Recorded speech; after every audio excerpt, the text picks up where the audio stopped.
नमस्कार। तो आज 2A के पेपर के कड़ी में हम लोगों ने अभी जीआरपी का देखे थे, एनईआर रेलवे का। अभी उसी का एक्सपेंडिचर का क्वेश्चन देखते हैं जिसका पेपर हाल ही में हुआ है। आप लोग अगर सभी प्रश्नों के उत्तर को डिटेल्स से सुनेंगे और जो भी इसके आंसर दिया जा रहा है उसको डिटेल्स से ध्यानपूर्वक सुनेंगे तो मुझे पूरा उम्मीद है कि 2A के पेपर के लिए तैयारी ज़्यादा करने की आवश्यकता नहीं होगी, आराम से आप लोग परीक्षा में सफल हो सकते हैं। तो पहला क्वेश्चन इसमें सेम सभी क्वेश्चनों की तरह 40 नंबर का ऑब्जेक्टिव है। 40 जिसमें एक क्वेश्चन 2 मार्क का यानी 80 नंबर का ऑब्जेक्टिव है। तो पहला क्वेश्चन है कि financial justification is necessary for the following.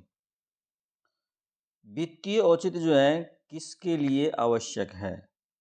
Financial justification जो वित्तीय औचित्य है किसके लिए आवश्यक है? तो जो इसमें जो आंसर है लाइन कैपेसिटी वर्क, तो फाइनेंशियल जस्टिफिकेशन इसके लिए आवश्यक है। फाइनेंशियल जस्टिफिकेशन के बारे में डिटेल्स में जो है फाइनेंस कोड के वॉल्यूम 1 के चैप्टर 2 में इसके बारे में दिया गया है कि किस किस चीज़ का फाइनेंशियल जस्टिफिकेशन होता है और किस किस चीज़ का फाइनेंशियल जस्टिफिकेशन नहीं किया जाता है। तो नहीं किए जाने वालों के जो नाम है उसमें है कि revenue expenditure under erstwhile demand numbers 1 to 15, तो उसका फाइनेंशियल जस्टिफिकेशन नहीं की जाती है। मतलब डिमांड नंबर 1 से 15 तक का जो भी एक्सपेंडिचर होगा इसके लिए फाइनेंशियल जस्टिफिकेशन की आवश्यकता नहीं होती है। इसके अलावा जो सेफ्टी वर्क है उसके लिए भी फाइनेंशियल जस्टिफिकेशन की आवश्यकता नहीं होती है। पैसेंजर एमिनिटीज वर्क है इसके लिए भी फाइनेंशियल जस्टिफिकेशन की आवश्यकता नहीं होती है। लेबर वेलफेयर वर्क्स है तो इसके लिए भी नहीं होती है। और स्टैट्यूटरी ऑब्लिगेशंस है तो इसके लिए भी फाइनेंशियल जस्टिफिकेशन की आवश्यकता नहीं होती है। तो फाइनेंशियल जस्टिफिकेशन की आवश्यकता होगी लाइन कैपेसिटी वर्क, इसके लिए जो है सो फाइनेंशियल जस्टिफिकेशन की आवश्यकता होती है। और इसके लिए एक टेक्निक है discount cash flow, DCF technique कहा जाता है। DCF टेक्निक के तहत जो ROR रेट ऑफ रिटर्न है वो 10% निर्धारित की गई है। तो क्वेश्चन ये भी आता है कि मिनिमम जो है सो कितना परसेंट ROR होना चाहिए, तो मिनिमम जो है सो 10% ROR होना चाहिए। और जो फाइनेंशियल जस्टिफिकेशन किया जाता है उसमें न्यू लाइंस के लिए है, लाइन कैपेसिटी वर्क्स के लिए है। लाइन कैपेसिटी वर्क्स में क्या क्या हो सकता है, जैसे गेज कन्वर्जन है, डबलिंग है, सिग्नलिंग स्कीम है, प्रोविजन ऑफ एडिशनल लूप या लैंग गैथरिंग ऑफ लूप है, क्रॉसिंग स्टेशन है, स्ट्रेंथ इलेक्ट्रिकल सब स्टेशन है। ये सब जो है लाइन कैपेसिटी वर्क के तहत आता है। इसके बाद यार्ड रीमॉडलिंग है एंड टर्मिनल फैसिलिटीज है, microwave and other telecommunication works है, change of direction and provision of loco shed, introduction of new services जैसे passenger train, container services, street delivery and collection out agency, और workshop. Workshop के अंदर जो है सो production unit, repair works, ये सभी के लिए फाइनेंशियल जस्टिफिकेशन की आवश्यकता होती है। चलिए आगे का क्वेश्चन है कि दूसरा नंबर का क्वेश्चन है कि which of the following is not a charge expenditure. इसमें जो है सो कौन सा जो है चार्ज एक्सपेंडिचर नहीं है। तो इसमें जो है सो चार्ज एक्सपेंडिचर नहीं है, इसमें सैलरी ऑफ अकाउंट ऑफिसर जो है ये चार्ज एक्सपेंडिचर नहीं है। चार्ज एक्सपेंडिचर बी नंबर वाला है, जजमेंट या award of court, pay and allowances of CAG C&AG, comptroller and auditor general, pay and allowances of chief election commissioner. ये जो है वोटेड एंड चार्ज एक्सपेंडिचर के बारे में पहले वाले वीडियो में भी हम बात किए थे। यह जो है सो फाइनेंस कोड के ही चैप्टर नंबर 3 में इसके बारे में जानकारी दी गई है कि क्या क्या चार्ज एक्सपेंडिचर होता है और क्या क्या वोटेड एक्सपेंडिचर होता है। तो ये सब जो है सो कॉन्स्टिट्यूशन में प्रावधान भी है। चलिए आगे का क्वेश्चन है कि तीसरा number, a work carried with non railway fund, ऐसा काम जो रेलवे के फंड से नहीं होता है तो उस वर्क को क्या कहा जाता है। तो जो रेलवे के फंड से नहीं होता है, ये जीआरपी में भी इस तरह का क्वेश्चन आया था इसी के पेपर में, तो जो है उसको डिपॉजिट वर्क कहते हैं, जो रेलवे के फंड में नहीं होता है। डिपॉजिट वर्क्स के बारे में डिटेल्स जानकारी जो है इंजीनियरिंग कोड में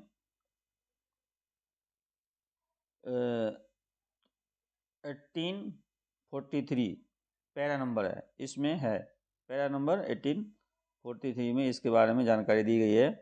तो डिपॉजिट वर्क क्या होता है?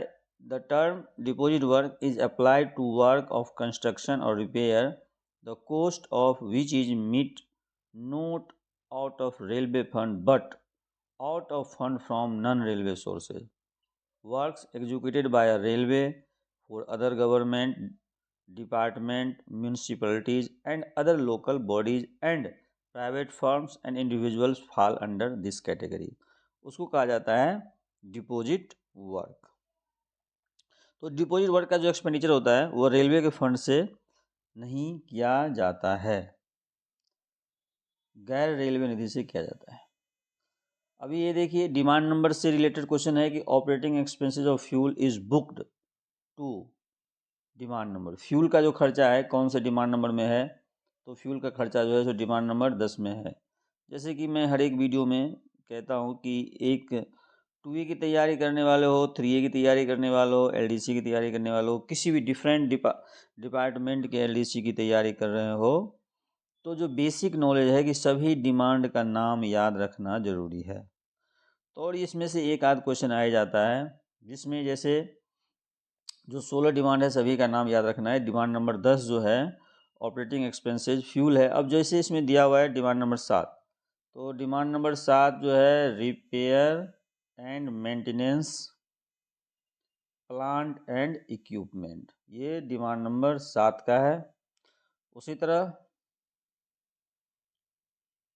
डिमांड नंबर 8 है, डिमांड नंबर 8 का है, डिमांड नंबर 8, 9 और 10 ये तीनों का जो नाम है ऑपरेटिंग एक्सपेंसेस ही है, जिसमें डिमांड नंबर 8 जो है रोलिंग स्टॉक एंड इक्विपमेंट होता है। डिमांड नंबर 9 जो है ऑपरेटिंग एक्सपेंसेस होता है और demand number 10 operating expenses fuel होता है। और इसमें डिमांड नंबर 11 है तो इसमें नाम है 11 का स्टाफ वेलफेयर एंड एम्यूनिटीज। चलिए 5वां नंबर का क्वेश्चन है कि work required to safeguard the property और repair to track damage due to flood etcetera are done through. ऐसा होता है कि अचानक से किसी काम को करना होता है। कैसे करना हो गया कि ट्रैक डैमेज हो गया, फ्लड आ गया या किसी भी और कारण से, तो उसको करने के लिए टेंडर निकालेंगे, बहुत सारी प्रक्रियाएं करेंगे, इतने तो ट्रेन रुकेगी नहीं। तो इसके लिए जो काम किया जाएगा तुरंत के लेवल पे उसको कहते हैं अर्जेंसी सर्टिफिकेट। अर्जेंसी सर्टिफिकेट जो है, अर्जेंसी सर्टिफिकेट फॉर्म जो इसका एक फॉर्म होता है उसका फॉर्म संख्या जो है, फॉर्म संख्या है 1104 और यह जो है सो इंजीनियरिंग कोड में है, इंजीनियरिंग कोड के चैप्टर 11 में है। तो अर्जेंसी सर्टिफिकेट में यही होता है कि जब भी कोई काम हो गया कि किसी कारणवश जल्दीबाजी में करना है तो इसके लिए जो है सो अर्जेंसी सर्टिफिकेट की आवश्यकता होती है। यह इसके लिए जो डिविजनल इंजीनियर होते हैं वो ऑथराइज होते हैं इस काम को कमेंसमेंट करने के लिए। और इसके लिए क्या होता है कि पहले एक सर्टिफिकेट भर के दिया जाएगा जिसमें डिपार्टमेंट, डिवीजन, स्टेशन, कहाँ ये काम हुआ है, description of work, circumstances which warrant the urgency, किस कारण से ये ऐसे अर्जेंसी में ये काम कराया गया है, minimum probable cost, date of commencement of work, probable date of submission of detail estimate, provisions of fund, ये सारा लिख के और दिया जाता है थ्रू डिविजनल अकाउंट ऑफिस के थ्रू, और तब ये काम किया जाता है, फिर बाद में इसको रेगुलाइज किया जाएगा। इस क्वेश्चन नंबर 6 है कि administrative approval of the competent authority for incurring expenditure is accorded at the stage of. जो प्रशासनिक स्वीकृति है कौन से एस्टीमेट में ली जाती है। जैसे कि आप लोगों को पता है कि 7 एस्टीमेट है। एब्स्ट्रैक्ट एस्टीमेट है, डिटेल्ड एस्टीमेट है, सप्लीमेंट्री एस्टीमेट है, रिवाइज्ड एस्टीमेट है, प्रोजेक्ट एब्स्ट्रैक्ट एस्टीमेट है, कंस्ट्रक्शन एस्टीमेट है और कंप्लीशन एस्टीमेट है। तो ये जो 7 एस्टीमेट है, चाहे ओपन लाइन और कंस्ट्रक्शन लाइन दोनों के लिए कोई भी काम शुरू करने से पहले एस्टीमेट बनाया जाएगा। इस प्रकार के 7 एस्टीमेट है। तो सभी एस्टीमेट के बारे में ये है कि जैसे एब्स्ट्रैक्ट एस्टीमेट जो है एडमिनिस्ट्रेटिव अप्रूवल एब्स्ट्रैक्ट एस्टीमेट में ली जाती है। तो इसका आंसर तो ये हो गया। डिटेल एस्टीमेट में क्या है, टेक्निकल सैंक्शन ली जाती है। डिटेल एस्टीमेट में टेक्निकल सैंक्शन ली जाएगी। रिवाइज्ड एस्टीमेट में क्या होता है कि अगर कोई भी काम है जिसका ओरिजिनल कोस्ट से कोस्ट अगर 10% बढ़ गया तो फिर से रिवाइज एस्टीमेट बनाई जाएगी। और कंप्लीशन एस्टीमेट तो क्या है कि ये इसको एक स्टॉक टेकिंग एस्टीमेट भी कहा जाता है। ऐसे क्वेश्चन आ सकता है, स्टॉक टेकिंग एस्टीमेट किसको कहा जाता है, तो स्टॉक टेकिंग एस्टीमेट जो है कंप्लीशन एस्टीमेट को कहा जाता है। तो उस परिस्थिति में जो है सो कंप्लीशन एस्टीमेट बनाया जाता है और काम खत्म होने के बाद भी कंप्लीशन एस्टीमेट मतलब बनाया जाता है। अगला क्वेश्चन है कि why is security deposit submitted by the tenderer. Security deposit जो है ठेकेदार के द्वारा निविदाकर्ता द्वारा सुरक्षा जमा क्यों जमा की जाती है। अब ये जो है सो कि ऑप्शन है कि to make good any loss to railway due fulfilment of the work, to purchase tender form. देखिए परचेज टेंडर फॉर्म नहीं होगा, कार्य की उचित निविदा फॉर्म खरीदने के लिए नहीं होगा, कार्य की उचित पूर्ति के लिए सही ढंग से काम समाप्त हो जाए तो इसके लिए जो है सो ठेकेदार से सिक्योरिटी डिपॉजिट ली जाती है। सिक्योरिटी डिपॉजिट जो है सो जीसीसी के जनरल कंडीशन ऑफ कॉन्ट्रैक्ट के जो क्लॉज है वो 16 में है, 16(1) में है, 16(1) में सिक्योरिटी डिपॉजिट किसी भी काम के लिए 5% ली जाती है। टेंडर वैल्यू का 5% ली जाती है। और इससे पहले जो बिड सिक्योरिटी, ये नया नाम है, पहले इसको अर्नेस्ट मनी डिपॉजिट कहा था, EMD। तो बिड सिक्योरिटी में जो पैसा जमा किया गया है उस पैसे को कन्वर्ट कर किया जाएगा सिक्योरिटी डिपॉजिट में, जिसको भी टेंडर मिल गया, और फिर 5% जो भी बनेगा उसमें उसको लेस करके 5% उससे लिया जाएगा सिक्योरिटी डिपॉजिट। तो ये भी एक क्वेश्चन है कि सिक्योरिटी डिपॉजिट कितने ली जाती है, तो सिक्योरिटी डिपॉजिट जो है 5% ली जाती है।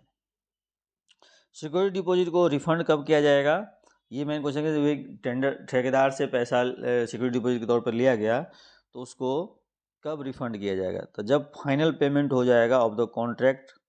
और उसके बाद दूसरा कि execution of final supplementary agreement और certification by engineers that railway has no claim on contractor.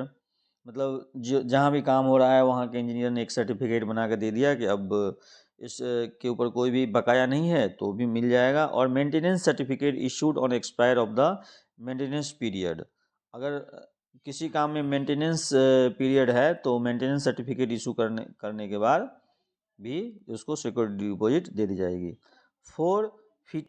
8 number में कि one of the important document on the basis of which payment is made to contractor. इसमें से कौन सा documents है जिसके द्वारा कॉन्ट्रैक्टर को पेमेंट की जाती है। तो कॉन्ट्रैक्टर को जो पेमेंट करने का डॉक्यूमेंट है वो है मेजरमेंट बुक। मेजरमेंट बुक में क्या है कि जितने भी काम होता है मेजरमेंट बुक में लिखा जाता है, और क्या काम हुआ, क्या मटेरियल लगा, तो और उसी के आधार पर कॉन्ट्रैक्टर को पेमेंट की जाती है। मेजरमेंट बुक्स का अभी नया जो सिस्टम आया है, जो नया नाम है, उसको कॉन्ट्रैक्टर मेजरमेंट बुक कहा जाता है। तो ये इसका पेरा कॉन्ट्रैक्टर मेजरमेंट बुक का पेरा जो है 1316A है, और ये जो मेजरमेंट बुक है इसका 1313 है। मेजरमेंट बुक का 1313 है।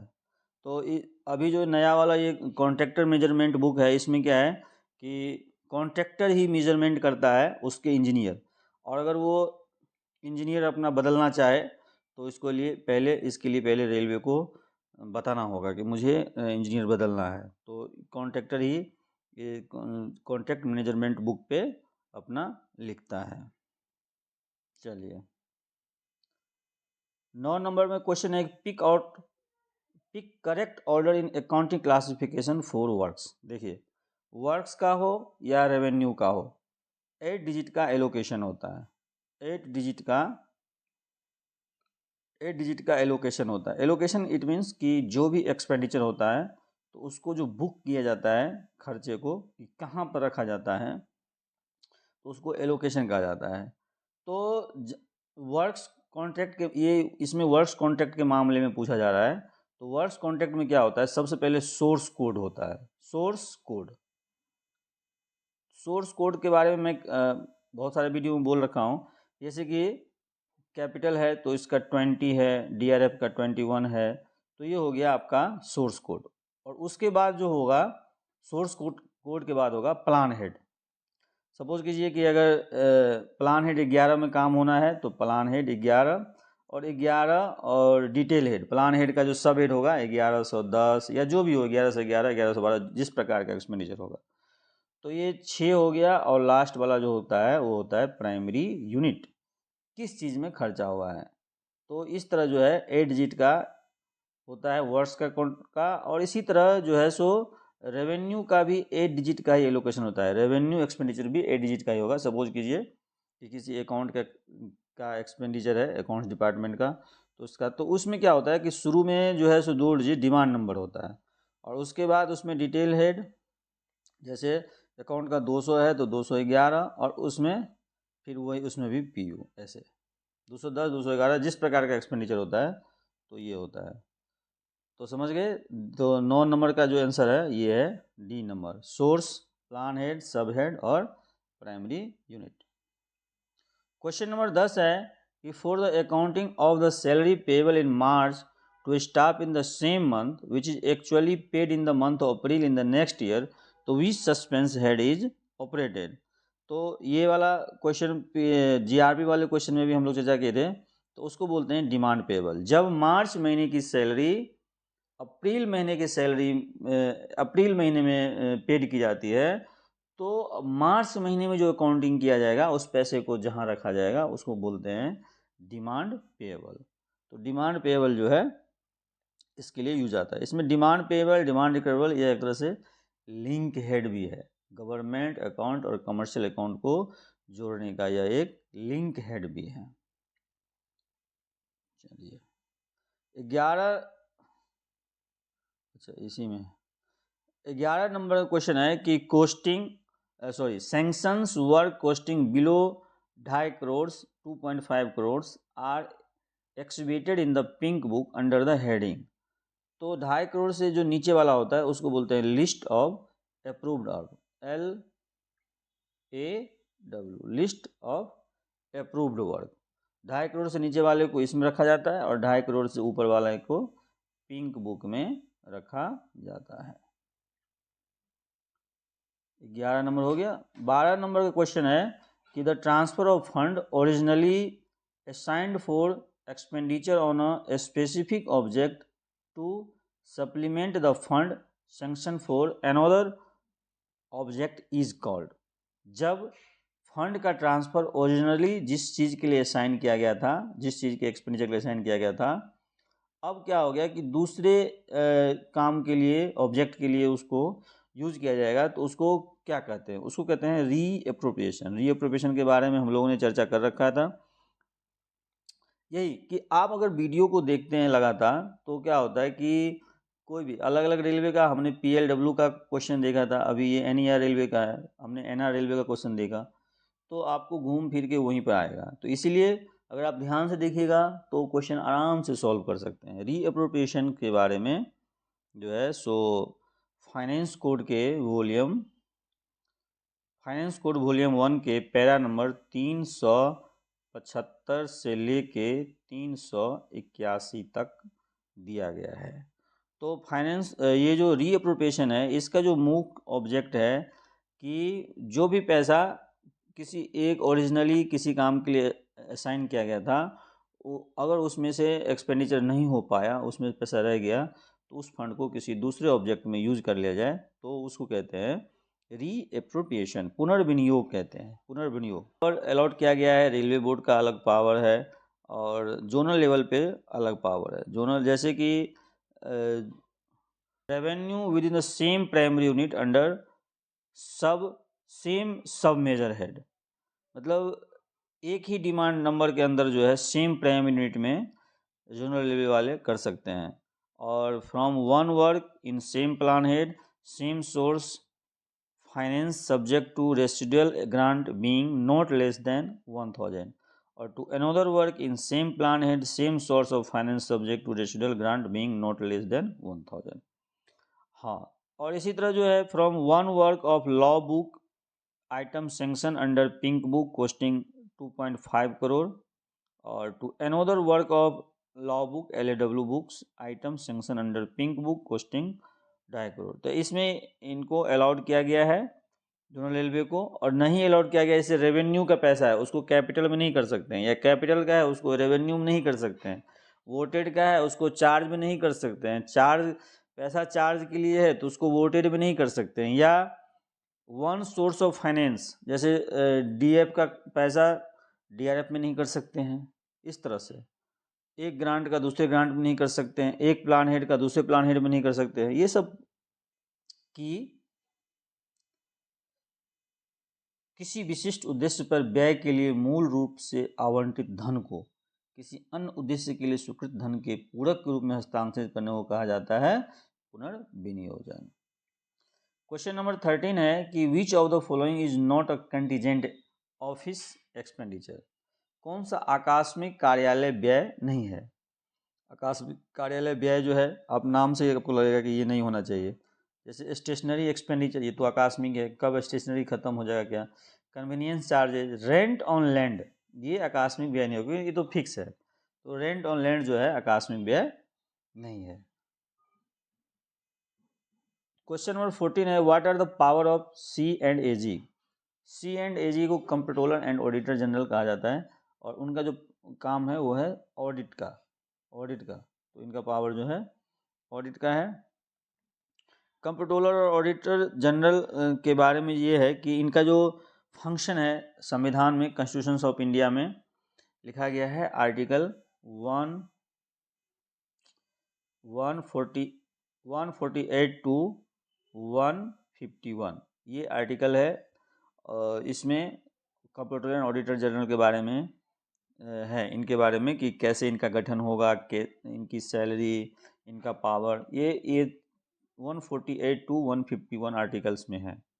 रेलवे ऑडिट जो है सेपरेट हुआ था अकाउंट से, पहले रेलवे ऑडिट और अकाउंट दोनों एक ही में थे, तो फिर उसको सेपरेट किया गया, और वह सेपरेट कब किया गया 1929 में। तो एक क्वेश्चन ये भी हो गया कि रेलवे ऑडिट को कब सेपरेट किया गया, तो 1929 में सेपरेट किया गया।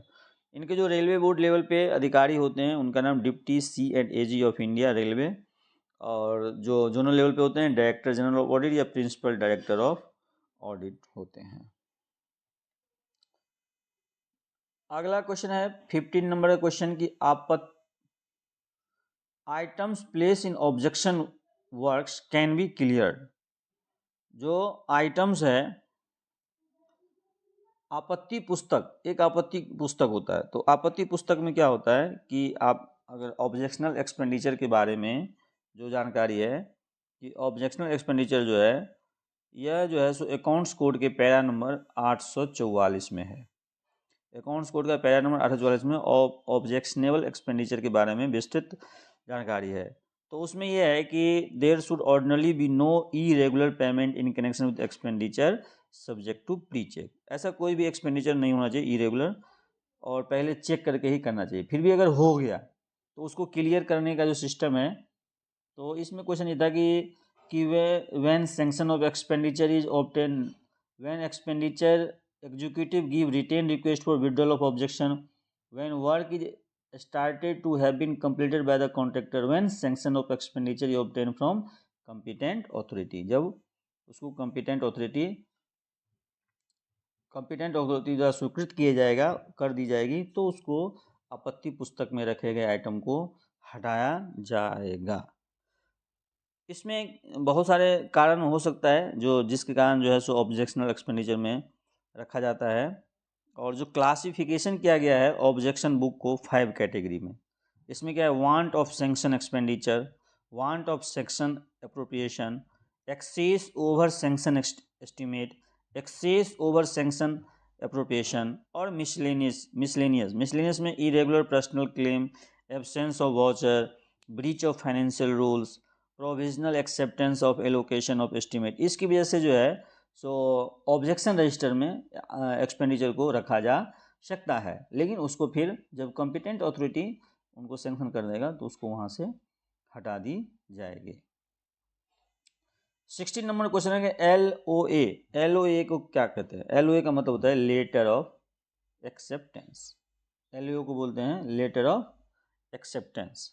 यह जो है सो टेंडर जारी होने के बाद जब टेंडर एक्सेप्ट हो जाता है तो इसके बाद जो है सो LOA पर साइन किया जाता है। 17 नंबर क्वेश्चन है कि MSOP model schedule of power के पार्ट ए में क्या होता है? देखिए, मॉडल शेड्यूल ऑफ पावर में 7 पार्ट है। तो पार्ट ए में जो है सो वर्क एस्टिमेट है, ए में जो है सो वर्क एस्टिमेट है। उसके बाद बी में जो है मेडिकल मैटर है, बी में क्या है, मेडिकल मैटर है। सी में मिसलेनियस मैटर है, ठीक है, ये देखिए एकदम बी सी में MM ही आ गया। और फिर जो डी है तो डी में जो है सो स्टोर मैटर है, डी में स्टोर मैटर है। और ई में कमर्शियल मैटर है, ई में कमर्शियल मैटर, एफ में एस्टेब्लिशमेंट और जी में सिक्योरिटी मैटर। तो ये भी एक याद रखने वाली चीज़ है कि जो MSOP के 7 पार्ट है, 7 पार्ट में किस में क्या है, अगर ये पता रह गया तो अब आपके पास किसी भी मैटर का प्रपोजल होगा सीधा वही पार्ट निकाल दीजिएगा। वर्क्स मैटर है पार्ट ए में, तो इसका आंसर हो गया पार्ट ए।